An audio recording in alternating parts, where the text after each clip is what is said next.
On February 23rd, 1306, a Dominican friar named Giordano da Pisa stood up in a church in Florence and interrupted his own sermon to announce something that felt like magic. He told the congregation that a device now existed that could restore reading to eyes that had gone dim with age. He said it was barely 20 years old.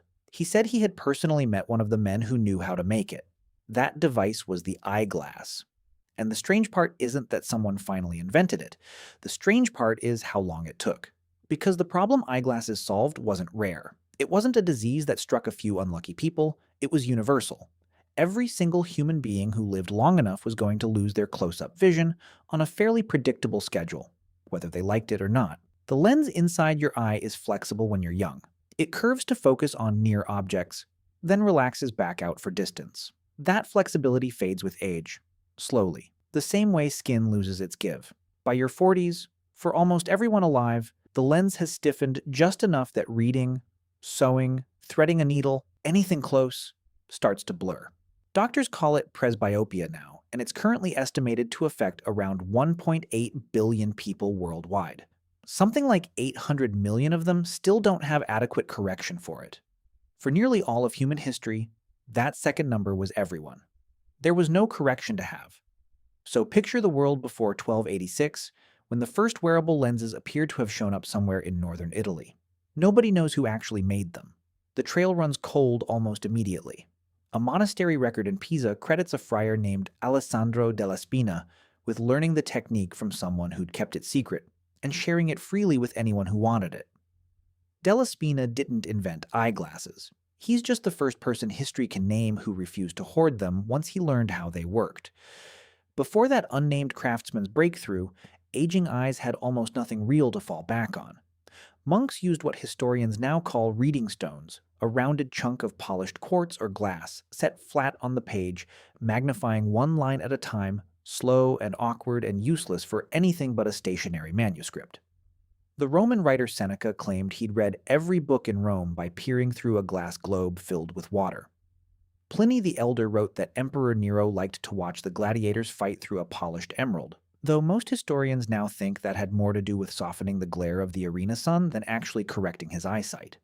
And if you had money, there were other workarounds too. A wealthy household could afford to keep a young scribe or servant with sharp eyes close at hand, someone whose entire job amounted to reading aloud for an employer whose own eyes had quietly given out. That's not a fix. That's outsourcing the problem onto someone else's cornea. If you were poor, that option didn't exist. You simply stopped doing the parts of your work that needed close focus, or you kept doing them badly, by feel, hoping your hands still remembered what your eyes no longer could. None of it was a fix. It was a workaround, and usually a bad one. Picture a judge who can no longer read a contract without holding it out at arm's length in good daylight. A tailor whose fine stitching quietly stops being possible somewhere around 40. A scribe, a jeweler, a map maker, entire trades that had a built-in retirement age, not because their hands got clumsy or their minds went, but because the eyes simply gave out and there was nothing anyone could do about it. For most of human history, skill had a shelf life measured in eyesight, not effort, not experience, not wisdom.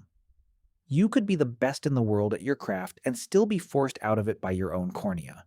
And here's the part that gets stranger the longer you sit with it. It wasn't only near vision quietly failing at 40. Distance vision, low light, fog, dusk, the edge of a torch's reach, none of that had a fix either. No prescription lenses to sharpen a distant shape, no easy way to tell whether something looked blurry because the night was genuinely dark or because your own eyes could no longer resolve it, full stop, which raises an uncomfortable question. How much of what people swore they saw out past the tree line across open water at the ragged edge of visibility was actually there? And how much of it was a smear of shape and shadow that an uncorrected eye quietly turned into something it was never actually looking at? Take the tall, upright, half-glimpsed figure at the edge of the woods. Modern researchers digging into Bigfoot sightings keep landing on the same unglamorous suspect, a black bear rearing up onto its hind legs at exactly the wrong distance, in exactly the wrong light. One widely cited analysis found reported sightings clustering suspiciously close to black bear territory across North America. Now take that same encounter and strip away any way of correcting your vision. A bear at 80 yards, viewed through eyes that can't quite lock focus, stops reading as a bear. It reads as upright. It reads as almost human. It reads as something that, by every rule you know, shouldn't exist. Dragons deserve an honest caveat here because their strongest explanation isn't blurry vision at all. It's fossils. Ancient people genuinely dug up the bones of extinct animals, huge unfamiliar skeletons with no obvious living counterpart, and built entire mythologies to explain what they'd found. That theory is well documented, and it's a separate mechanism from what we're describing. But the live sightings, the sea serpents sailors swore rose out of the water, the ordinary wolf that becomes a monster at the outer edge of a campfire's light, those lean on something closer to home. They lean on an eye straining against a shape it physically cannot bring into focus, and a brain that fills the gap with whatever story fits the fear already in the room. Sailors weren't exempt from any of this either. Spend enough years squinting at open water in salt spray and glare, with no correction available at any price, and distance vision degrades right alongside everything else. A half-submerged log, a pod of surfacing whales, a large ordinary fish breaking the surface at the wrong angle in fading light. All of it had to be resolved by an eye that, for an aging sailor, was working with less and less information every year. Sea serpent logs cluster suspiciously often around exactly the conditions where that would matter most: dusk, fog, distance, and a crew whose eyesight nobody was tracking or correcting. Because that's the part people underestimate. An undercorrected brain doesn't just leave a blur sitting there, unresolved and honest about its own uncertainty.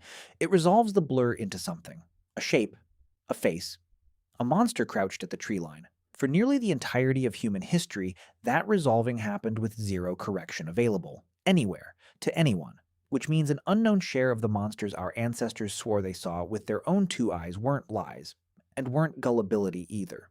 They were optics, plain, uncorrected, biological optics, dressed up afterward in folklore, because folklore was the only vocabulary anyone had for a phenomenon nobody yet understood well enough to name. There's something almost embarrassing about sitting with that for a while. Entire mythologies built out of genuine, sincere terror, some meaningful fraction of it possibly explainable by a lens 2 millimeters wide, slowly losing its grip, with nothing yet invented that could correct for it. Then, in 1286, in a workshop somewhere in Italy, someone history never bothered to record ground two lenses and mounted them where a person could actually wear them, hands-free. No fanfare, no single triumphant genius moment worth putting on a coin. Just a craftsman, some glass, and a problem that had gone unsolved for as long as humans had lived long enough to develop it. Give it a few more centuries, and that quiet invention stops being a luxury item for scholars and becomes something almost invisible, sitting on billions of ordinary faces. So unremarkable that it's easy to forget it's the single reason most of the species over 40 can still read, still work, still see the world sharply instead of guessing at its edges. It's tempting to assume clarity is simply the default state of being human, something we've always had and only recently started tinkering with for style. It never was. Clarity is an invention, a genuinely recent one, younger than the printing press, younger than most of the buildings still standing in the cities where it was born. And for most of the time our species has existed, walking this planet under the same stars, squinting at the same blurred tree line, it was an invention nobody had made yet. Somewhere out past the edge of what any of them could actually resolve, something was always almost visible. We just don't call it a monster anymore. We call it an eye exam.